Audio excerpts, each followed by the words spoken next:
नमस्कार सबैजनालाई यहाँहरू सबैलाई स्वागत छ मेरो यो छोटो ब्लगमा। यदि तपाईहरु मेरो च्यानलमा नयाँ हुनुहुन्छ भने please like, share and subscribe गर्न नबिर्सिनु होला। मेरो च्यानलको नाम छ सुरुचिज मिनी मोमेन्ट्स।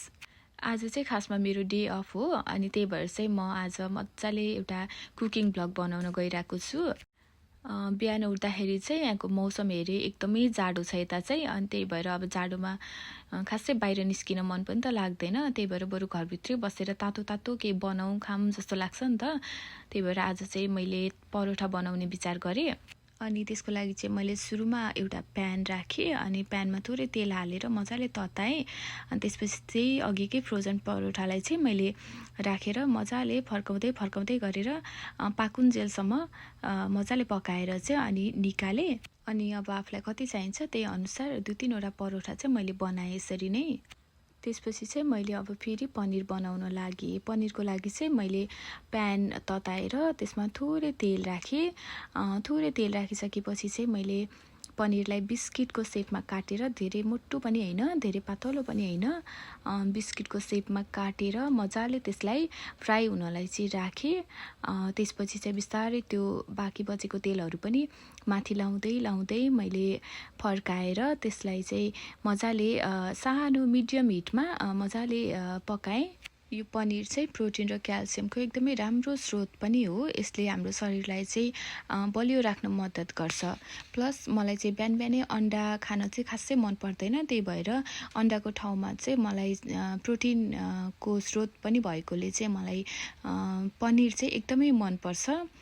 त्यसैले मैले नुन मसला केही पनि नहालेर प्लेन पनिर मात्रै बनाएँ है त आज।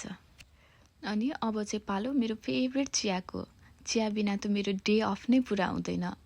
कामको दिन होस् या अफको चिया भनेको चिया नै हो जस्तो लाग्छ। अझ जाडोमा त झन् ओहो। चिया बनाउँदै गर्दा किचन पनि न्यानो लाग्छ, मन पनि न्यानो हुन्छ। त्यसैले आज मज्जाले फुर्सद निकालेर आफ्नै स्टाइलको चिया बनाउने सोचे। थोरै इलाइची, 2-4 दाना ल्वाङ, 1 चिम्टी मरिच अनि मिठास घोलिएको तातो चिया। आहा, त्यो बास्नाको जन कुरै नगरौँ। अनि एकछिन मजाले उम्लिसकेपछि चिया पनि रेडी भयो। त्यसपछि मैले यसलाई एउटा कपमा ट्रान्सफर गरेँ। त्यसपछि चाहिँ चिया पिउनको लागि रेडी छ। अनि तपाईहरु कोलाई चिया मन पर्छ कमेन्टमा भन्न नबिर्सिनुस् है त।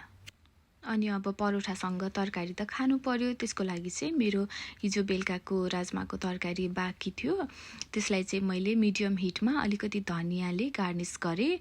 त्यसपछि चाहिँ मैले फ्रुट्सको लागि चाहिँ थरीथरीको फ्रुट्सहरु चाहिँ मजाले काटेर अनि त्यसलाई बिस्तारै एक गर्दै एउटा बोलमा चाहिँ ट्रान्सफर गरेँ। मलाई चाहिँ कलरफुल फ्रुट्सहरु मिक्स गर्न मन पर्छ के, तर मसँग आज चाहिँ रेड पिङ्कमा केही थिएन। त्यही भएर फ्रोजन बेरिजहरु एड गरेँ मैले।